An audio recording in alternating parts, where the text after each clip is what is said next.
Gloria a Dios, aleluya. Bendito sea Dios. Alabado sea el Señor.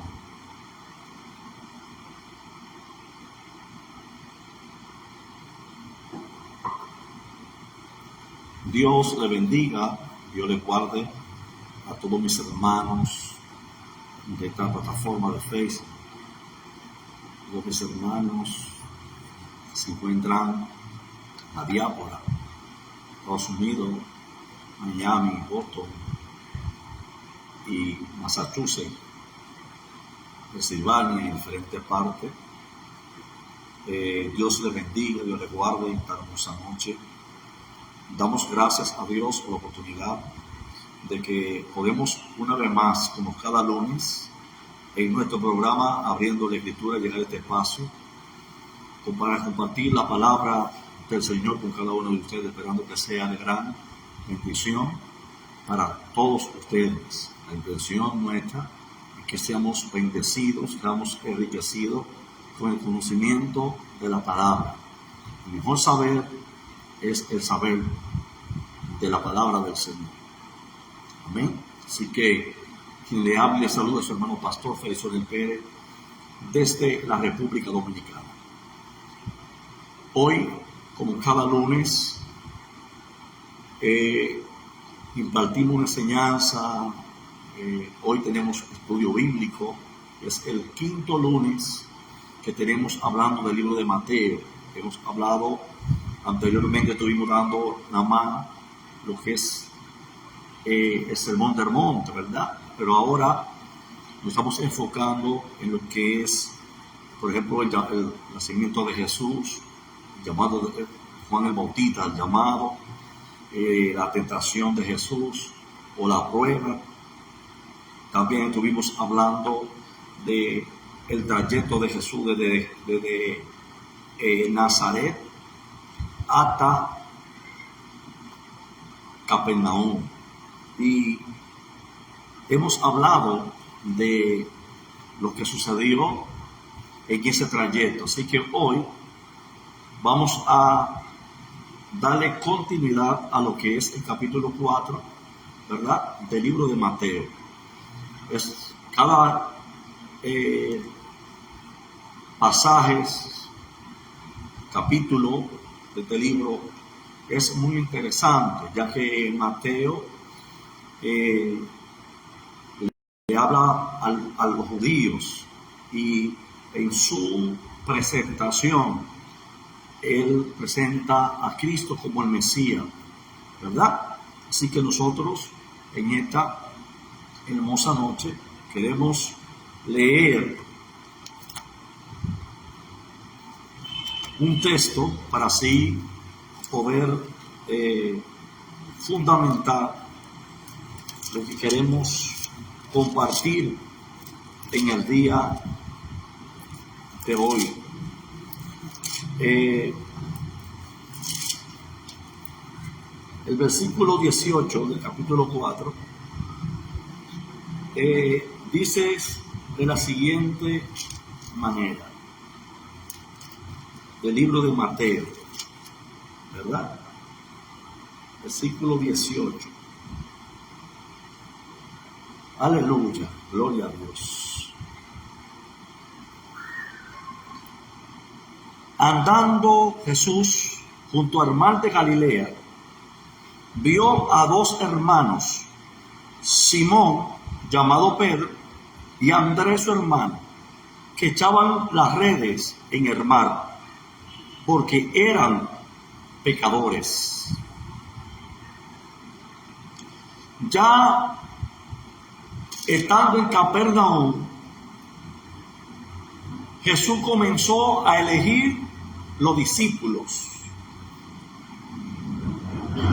No lo escogió entre los mejores alumnos o seminario teológico o de alguna manera una posición económica.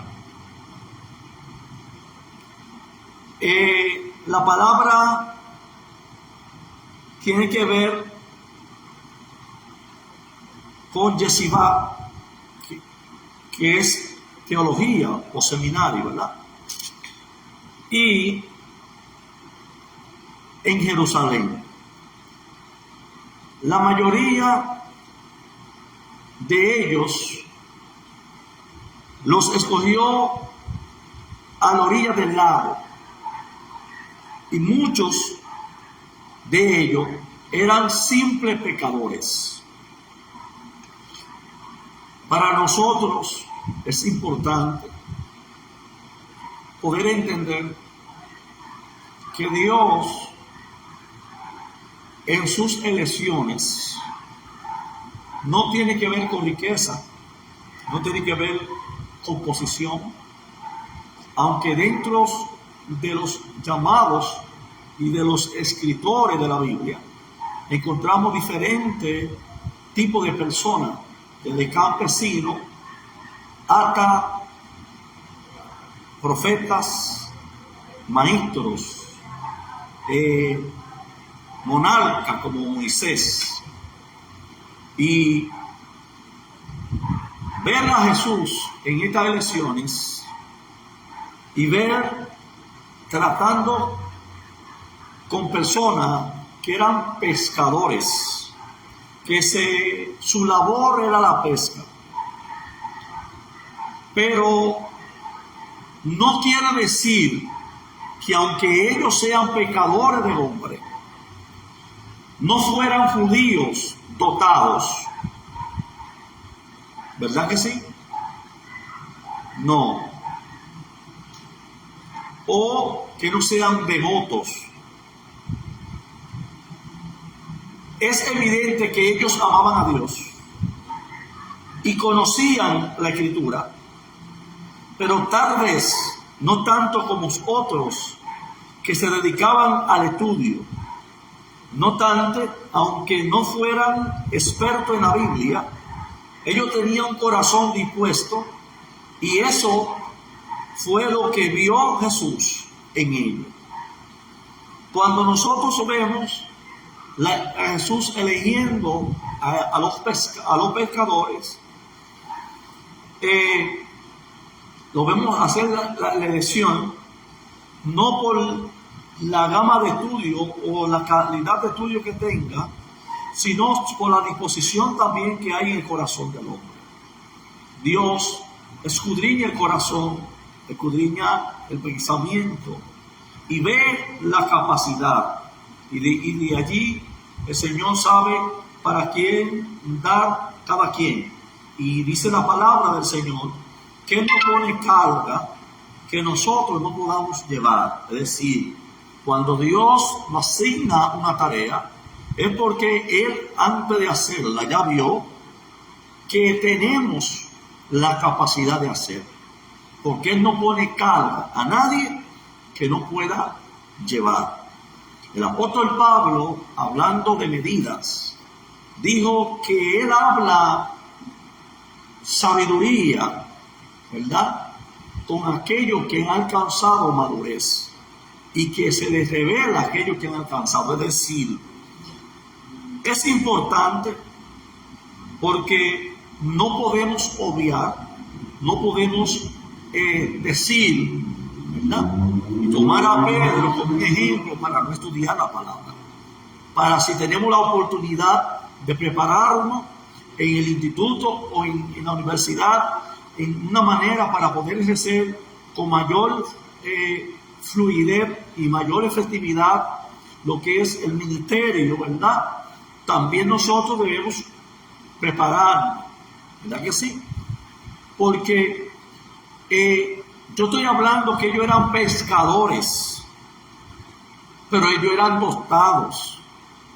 Ellos no eran gente como algunos pretenden presentar y tomar a Pedro como ejemplo para decir que Pedro no estudió. Tomar la palabra que Pedro era de Burgos. Burgos es un campesino. Y de Burgos y sin letra, usted tiene que interpretar lo que significa del Burgos. Es una persona campesina. Sin letra no era que Pedro no estudió. No. todo el que estudia la palabra del Señor, todo que sabe que los judíos eran expertos en estudiar las Sagradas Escrituras. Amén. Los judíos, desde que un bebé iba a nacer y cumplían la cantidad de edad, ya había un mentor que preparaba a ese niño. Entonces, ya un niño de 5 años ya tenía conocimiento de Torah y conocía la cultura, la moneda, porque dentro de esa enseñanza que el mentor daba, podía enseñar, ¿verdad? Algunos tenían que ir a estudiar, porque no todos tenían la condición económica de pagar una escuela de estudio. Pero sí podían, que es lo que quiero decirle, cuando dicen del burdo sin letra, lo que quiere decir es que no había un título universitario. Porque el mismo Jesús le dijeron, ¿cómo tú siendo sin letra tienes tanta sabiduría? Sí, porque muchas veces cogemos, Pedro era del mundo sin letra, y no. Pedro estudió, que su oficio eran pescadores, porque esa era la labor que ellos trabajaban. No estoy diciendo que ellos no tenían estudio, que no eran personas sin letra, significa sin título universitario, sin título de la escuela de la época, que existían en la época, que no todo el mundo tenía la condición. Por ejemplo, Pablo sí pudo pagar, porque Pablo tenía recursos, y estudiar en una de las mejores escuelas que había. Por eso cuando dijeron eso, ¿de dónde viene tanta autoridad? ¿Por qué? Porque la autoridad, lo que se estaba refiriendo, era a de qué escuela rabínica venía. Pero los primeros estudios, los segundos estudios, Pedro lo tenía. Lo tenían, ¿por qué? Porque los judíos estudiaban la palabra, la cultura, la política, todo lo que tenía que ver, como hoy en día, sociales, naturales, lengua española, matemática, ¿verdad que sí? Y también religión, la escritura, ellos estudiaban, hermano. Sí, porque algunos toman esa parte para decir, Pedro no estudió, era del burdo y sin letra. No. Pedro, los judíos estudian. Entonces, el Señor siguió un principio de admiración que dice que es mejor contratar a alguien ignorante pero dispuesto a aprender y seguir instrucciones, que elige a alguien que es muy listo pero que no capta las órdenes ni obedece. Es mejor aprender y admirar las elecciones de Jesús, aunque haya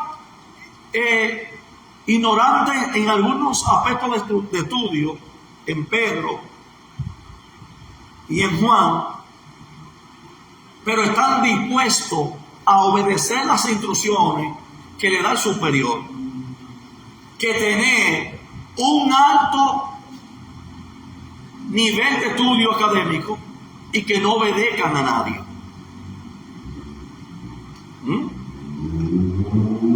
Entonces, esa no era el primer encuentro que Andrés y Pedro tuvieron con Jesús. En el Evangelio de Juan describe cómo se conocieron. Quizá usted lo ha visto así, Pero no es el primer momento de ese encuentro. La elección es algo diferente. Estamos hablando de los primeros discípulos. Vamos a leer en Juan capítulo 1, verso 35 hasta el 42, y veamos lo que dice el texto. El siguiente día, otra vez, estaba Juan y dos de sus discípulos, y mirando a Jesús, que andaba por allí, dijo: he aquí el Cordero de Dios.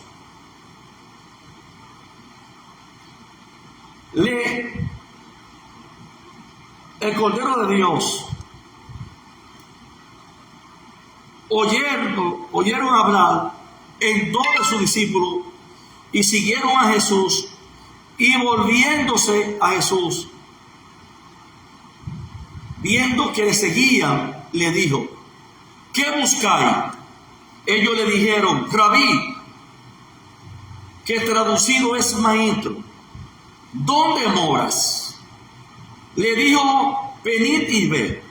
Y fueron y vieron dónde moraba, y se quedaron con él aquel día.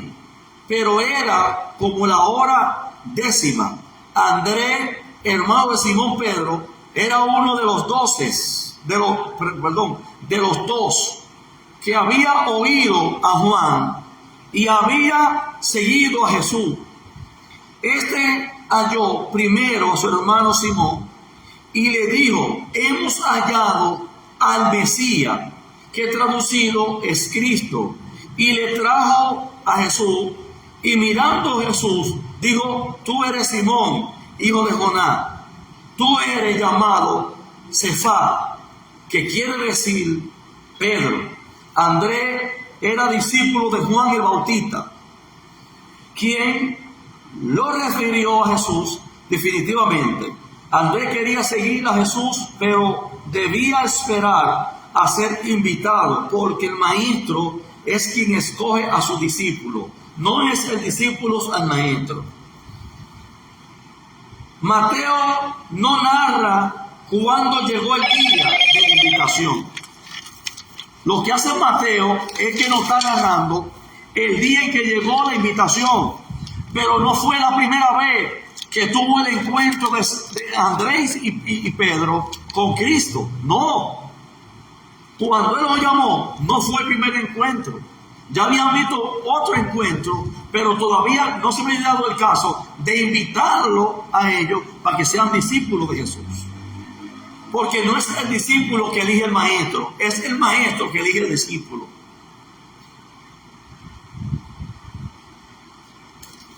Bendito sea Dios. Entonces, en la invitación que se le da, por eso es importante todos nosotros poder pedirle al Señor que nos ayude a tener ese amor por la enseñanza, por estudiar la palabra del Señor. No limitarnos, no considerarnos que lo poquito que sabemos ya es suficiente. Si hay algo que no se termina, aunque se termine de una manera académica, la Biblia no se termina de estudiar. La palabra de Dios no se concluye, porque usted llegó a un grado académico, no va a estudiar más. No, es cuando más usted debe estudiar. Cuando Jesús invitó a Pedro, que en hebreo es Kefá, a Andrés a ser discípulo, los dos hermanos estaban en plena acción, lanzando la red al agua. Pecadores de hombres. Mateo capítulo 28, capítulo 4, 18 a 19. Nosotros leímos el versículo 18. Vamos a leer también ahora el versículo 18 y 19 ahora, otra vez. Andando Jesús junto al mar de Galilea, vio a dos hermanos, Simón, llamado Pedro, y Andrés su hermano, que echaban las redes en el mar, porque eran pecadores. Y le dijo: ven en pos de mí, y os haré pescadores de hombres. Aquí vemos ya cómo el Señor le hace la invitación, pero repito otra vez, no es la primera vez que se produce el encuentro. Ya había habido un encuentro anterior entre Andrés y Pedro, pero todavía la oportunidad o la invitación a ser discípulo no se había dado. Como judíos, Pedro y Andrés sabían que implicaba ser discípulo, que en hebreo es la palabra talmid. Talmid. Ellos sabían que un talmid dejaba todo para seguir al maestro. En hebreo es rabí. Los discípulos son talmid. Se lo deletreo: T-A-L-M-I-D.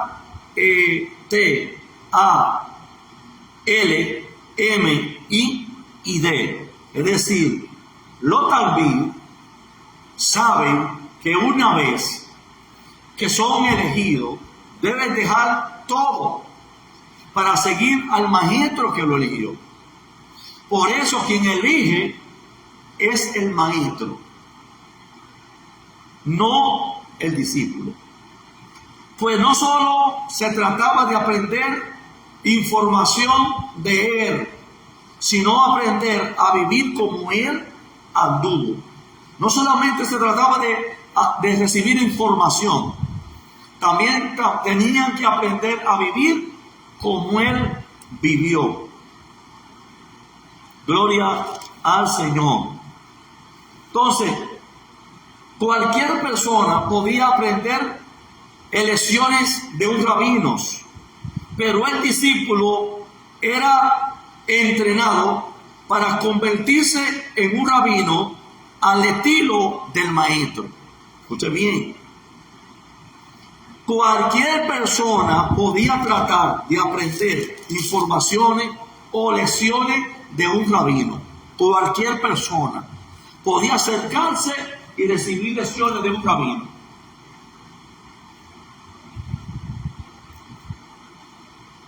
Pero el discípulo era entrenado para convertirse en rabino al estilo de maestro de otro. Es por eso, hermano, es por eso que no estamos viendo una simple lección. Estamos viendo un compromiso para formar a otro. Para formar a otro. Es un liderazgo que tiene que ver con formar a otros.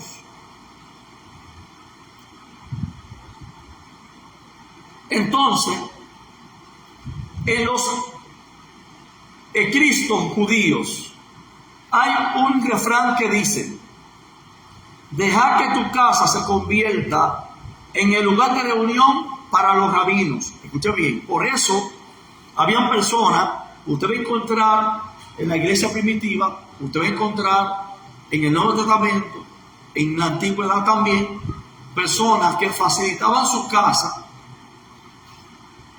Que eso hoy también, esa forma de querer personas que no quieren congregarse en un lugar, respeto a todo el mundo, ¿verdad? Y que toman casa para reunirse. Había una razón, había personas que les gustaba eso. ¿Por qué? Porque entendían que escuchar a un rabino era una persona que pasó por un discipulado, se formó, fue entrenado para enseñar a otro y entrenar a otro. No todo el mundo tiene la capacidad de enseñar. El hecho que usted tenga información que recibió Dios, porque ese es un problema. Hay información de un rabino, porque los rabinos todo el mundo lo puede escuchar. Pero el discípulo, para convertirse en un rabino, debe ser entrenado para que ese discípulo se convierta en rabino de otros o en maestro de otros. Por eso es que hay una estructura. Y nosotros tenemos que ser formados para nosotros formar a otros.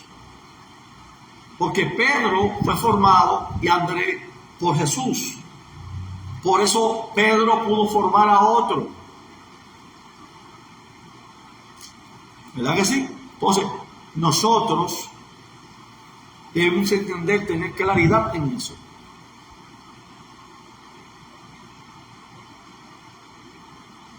Dice, el refrán judíos que fue escrito decía, dejar que tu casa se convierta en un lugar de reunión para los rabinos. Cúbrete con el polvo de sus pies y bebe con sed de su palabra. Si usted puede, no vaya, pero sí hay una cosa,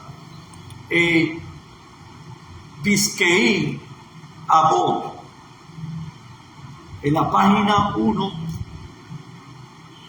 verso 4. El Talmid, que es discípulo, se sienta a los pies de su maestro, el rabí, para aprender de él todo lo que tiene que impartir. Y luego lo pone en práctica y a su vez se le enseña a otro. Es por eso, hermano. Por ejemplo, Pedro y Andrés sabían que la invitación de un rabino o de rabí, Yeshua, que es el nombre hebreo, Maestro Jesús, implica dejar su vida como pecadores para seguir a donde él fuera y hacer lo que él le dijera. Pero tal vez le sorprendió que lo llamara a ser pecador de hombre. Tal vez la sorpresa más grande fue que el lenguaje común, porque ahí nosotros podemos entender y podemos poder investigar por qué Jesús usó el lenguaje pecadores de hombres. No le digo, venga que lo voy a hacer evangelista, venga que lo voy a hacer predicador de la palabra. Pero cuando nosotros andamos en el campo de la teología y fuimos y estudiamos en el instituto o en la universidad y vemos lo que es reglas de interpretación, donde hay una primera regla de interpretación que habla de el uso usual y ordinario del texto. ¿Qué significa? ¿Por qué se usó el texto? El lenguaje que se usa en el texto, el por qué se utiliza.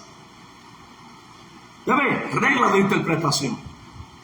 Porque aquí le dijo Jesús que lo iba a hacer pecadores de hombres. No le dijo que lo iba a hacer discípulos.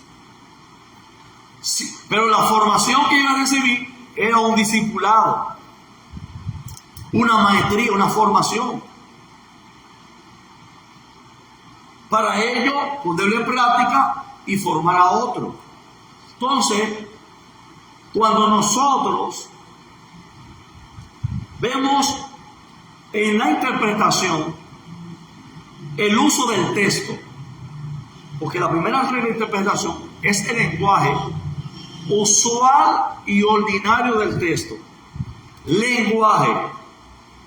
Lenguaje. ¿Está entendiendo?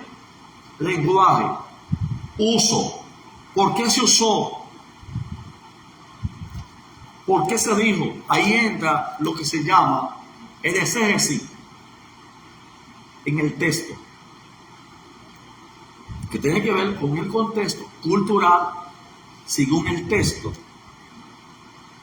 cultural, bíblico, social, ¿verdad que sí? Y una cosa, o el uso o costumbres de la tierra, ¿verdad que sí? Sin embargo, voy a leer esto para explicarle un poquito más ahora. Porque yo sé lo que yo estoy hablando. Yo enseño lo que yo conozco y lo que yo sé. Y lo que yo aprendí de la escritura, no de la escritura. Bien.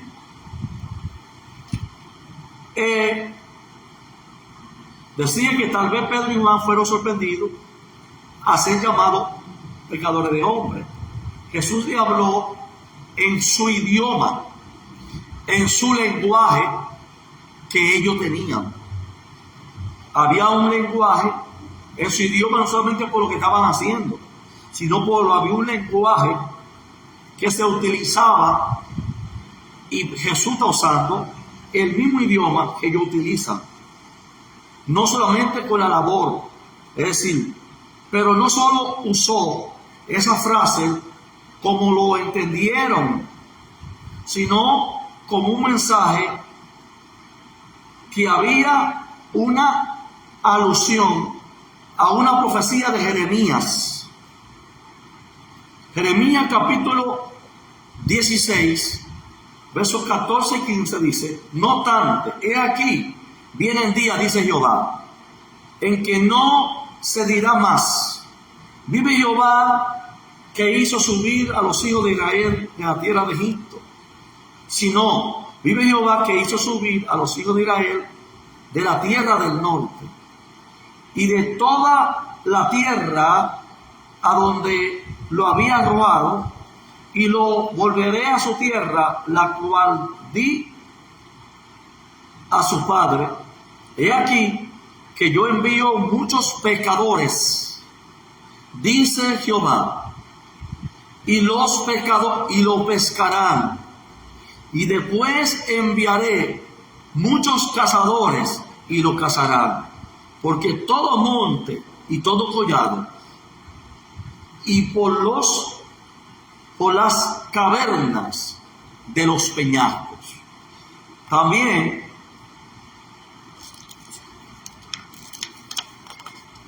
no voy a entrar en ese punto ahora, porque entonces me va a coger mucho tiempo.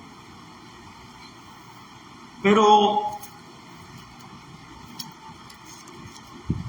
cuando Nehemías estaba construyendo los muros, había una puerta que era la puerta del pescado. Recuerden que habían 10 puertas que fueron restauradas. 10 puertas. Había una puerta de las ovejas, una puerta del muladar, que era una puerta que se mantenía abierta porque era donde se echaba el estiércol y los desperdicios de animales que entraban en la ciudad y hacían sus necesidades, y por esa puerta eran que botaban todo el desperdicio. Por eso se llama la puerta del muladar. Pero estaba la puerta del pescado, que era una puerta que daba acceso a Galilea, ¿verdad? Y le pusieron la puerta del pescado porque en esa puerta era que todos los pecadores que estaban en Galilea y Jordán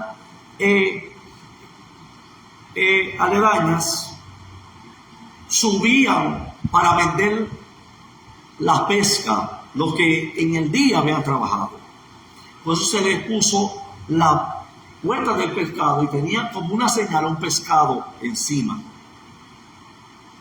Bien, puedo decir, por eso que nosotros debemos estudiar para tener una mejor información del texto y tener un mejor desarrollo y poder compartir con otros lo que por gracia de Dios nosotros hemos recibido mediante el estudio, ¿verdad? Bien. Entonces, 2000 años, los discípulos y sus seguidores han estado pecando hombres, atrayéndolo al reino de Dios con la buena nueva del Evangelio. Pero en los últimos días, el llamado ya no será pesca, sino caza con la persecución. Como respondieron Pedro y Juan al llamado del Rabí Yeshua, ni siquiera lo pensaron, porque el deseo ya estaba en su corazón, en sus corazones. Ellos saltaron a la oportunidad, porque sabían que era un llamado mayor que seguir atrapando peces en el lago. No podían dejar pasar una oportunidad así. Mateo capítulo 4 verso 20 dice: ellos entonces, dejando al instante las redes, le siguieron. Ellos respondieron de inmediato, pero otros lo hicieron y ya no fueron contados entre los discípulos. Ya habían otros que habían sido invitados a ser discípulos. Pero como Pedro y Andrés dejaron todos, no lo pensaron dos veces. En Lucas capítulo 9 versos 59 hasta 62 encontramos lo siguiente: y dijo a otro: sígueme. Y él dijo: Señor, deja que primero vaya y entierre a mi padre. Jesús le dijo: deja que los muertos entierren a sus muertos, y tú ven y sígueme y anuncia el reino de Dios. Entonces también dijo a otro: te seguiré, Señor, pero déjame que me despida primero de los que están en mi casa. Y Jesús le dijo: ninguno que poniendo sus manos en el arado mira atrás es apto para el reino de Dios. Mateo cuenta los otros dos hermanos que sí respondieron al llamado y lo dejaron todo por seguir a Jesús. Mateo 4:21 dice: pasando de allí, vio a otros dos de sus hermanos, Jacobo, hijo de Zebedeo, y Juan, su hermano, y en la barca con Zebedeo, su padre, que remendaba sus redes, y lo llamó. Jacobo en hebreo es Jacob, y Jacob, y Juan en hebreo es Johanán. No solo dejaron su oficio, sino que también a sus padres y a su familia para seguir a Jesús.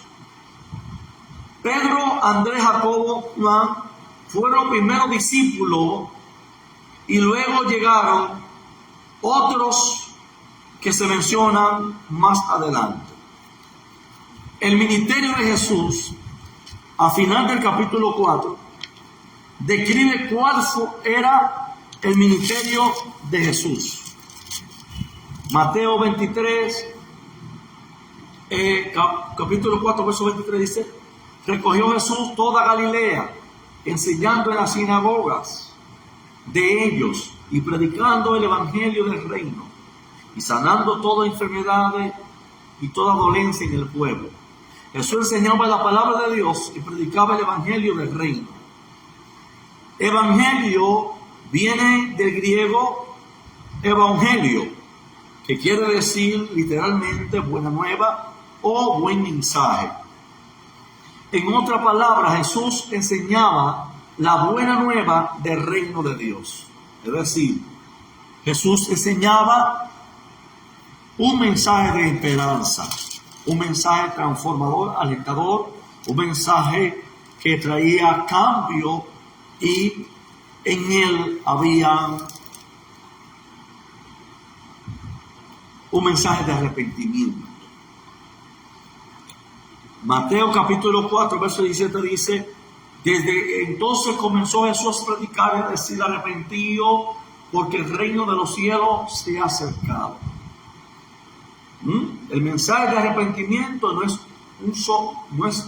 solo cambiar, no es solo un cambio de corazón, sino también de dirección. No solamente es un cambio de corazón, también tiene que ver con un cambio de dirección. La palabra arrepentimiento en hebreo es la palabra teshuvah, que literalmente significa regresar. Esto implica que uno reconoce que se debió y debe retornar al camino. El concepto bíblico pescar es desviarse del camino, y arrepentirse es regresar al camino. Cuando pecamos, nos desviamos del camino. Cuando retornamos, regresamos al camino. Por eso Jesús dijo: yo soy el camino, la verdad y la vida, ¿verdad? Es decir, el buen camino es la dirección hacia Dios. El hacer las cosas como Dios manda, es decir, obedecer a los mandamientos y caminar en pos de la dirección que Dios ha trazado para nuestra vida. ¿Verdad que sí? Por eso es, pecar es desviarse del camino. Retornar es volver al camino que fue trazado, que fue puesto para que nosotros anduviésemos. Amén. Por eso el hombre no nació para andar conforme a sus ideales. Aunque sí hay en el hombre una forma de tomar decisiones, pero el hombre fue para obedecer a Dios y hacer la voluntad de Dios. Amén. Cuando Jesús dijo: el reino de los cielos se ha acercado, no quiso decir que pronto morirá y se iría al cielo. Más bien, esto está diciendo que llegó el tiempo para que el reino de Dios descienda a la tierra, la cual ha sido siempre su plan desde el principio. Daniel capítulo 4, capítulo 2, verso 44. Entonces, también Mateo capítulo 6, verso 10 dice: venga tu reino, hágase tu voluntad, como en el cielo, así también en la tierra. El propósito de Dios es ese.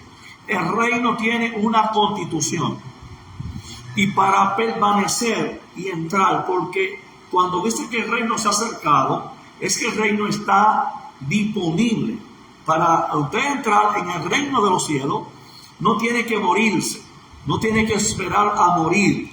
Es decir, ya el reino está al alcance, usted puede entrar, usted puede acceder, porque ya está disponible ese reino. Ahora, una vez que usted entre en ese reino, usted debe entender cuál es la semántica y cuál es la formalidad, cuáles son las inclusiones, cuáles son los mandamientos, cuáles son, porque ese reino tiene una constitución, que es la palabra del Señor. Amén.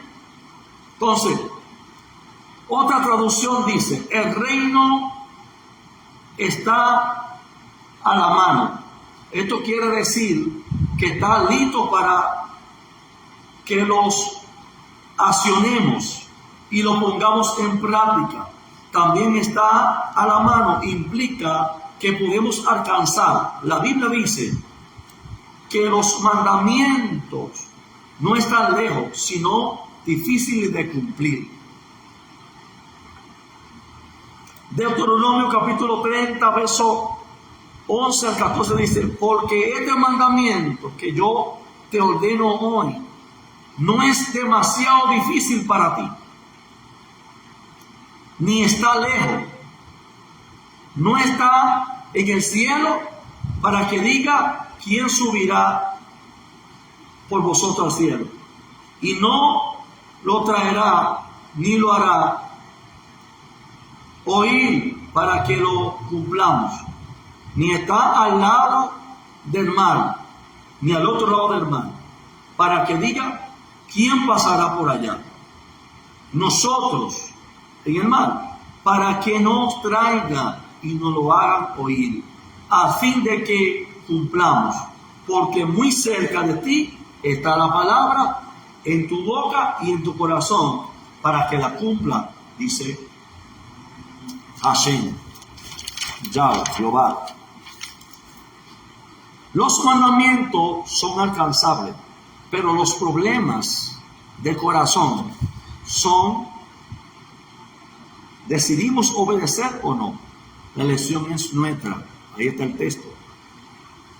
En el reino de los cielos, Dios es el rey y se reconoce como rey. A Dios es rey. Entonces debemos someternos a su autoridad y vivir como Él manda, ¿verdad? Siguiendo la constitución de ese reino. El mensaje de Jesús, también Juan el Bautista, era el mismo. Regresar al reino de Dios está en su mano. El tiempo de cada uno deja de hacer su propia voluntad y regresar a hacer la voluntad de Dios. Eso es lo que significa la voluntad del Padre. Tanto Jesús como Juan dieron ejemplo con su vida, con su estilo de vida alcanzable, para alcanzar la gracia de Dios. Renunciaron y dejaron cualquier cosa con tal de alcanzar la gracia de Dios. La atracción de los milagros en el ministerio de Jesús. Jesús realizó muchos milagros, porque no solamente tenía capacidad de enseñar, de ser un rabino, un maestro, también tenía la capacidad de mostrar el reino, porque el reino no solamente es conocer la Constitución y poder practicar, enseñársela a otros, sino también que podemos, el reino nos otorga una autoridad para nosotros poder operar en esa dimensión de autoridad. Porque el reino no solamente consiste en comida ni en bebida, sino en el poder de Dios, dice el apóstol Pablo. Entonces, 24 y 25 versículos dice: y difundió la fama por toda Siria, y trajeron todo lo que tenían dolencia, los afligidos de diversas enfermedades y tormentos, los endemoniados, lunáticos, paralíticos, y los sanó. Y le siguió mucha gente de Galilea, de Cápula, de Jerusalén, de Judeas y del otro lado de Jordán. ¿Por qué? Porque el ministerio de Jesús realizó muchos milagros, los cuales ayudaron a traer a mucha gente a Dios. Muchos llegaron a buscar aún de más lejos. Entonces, muchos creen que el ministerio principal de Jesús era los milagros, pero esto solo era señal para que el creyente creyera. Juan 20, 30 a 31 dice: hizo además Jesús esta señal en otras señales en presencia de sus discípulos, los cuales no están escritos en este libro, pero estas se han escrito para que crean que Jesús es el Cristo, el Hijo de Dios, y para que creyendo tengan vida en su nombre. Amén. Entonces,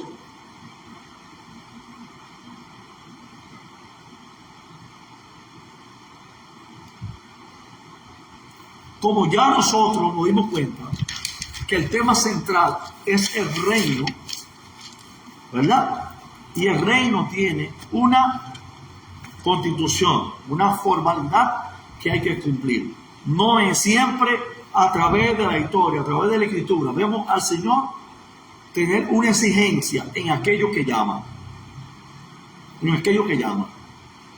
A Josué, esfuérzate y sé valiente. ¿Entiendes? Le dio directrices, pero dijo, mira la palabra, escríbela y no te apartes de ella ni a la izquierda ni a la es decir, siempre ha existido en aquel hombre que Dios llama, aquella persona que Dios llama, es que el pueblo, una exigencia de mantener la fidelidad al Señor. El reino requiere personas fieles, porque nosotros no elegimos el reino nos elige a nosotros. Entramos en él, pero para permanecer en el reino es a través de la constitución, que es la palabra del Señor. Así que Dios le bendiga, Dios le guarde, comparta esa transmisión con alguien, será de gran bendición. Dios le bendiga y en el próximo lunes.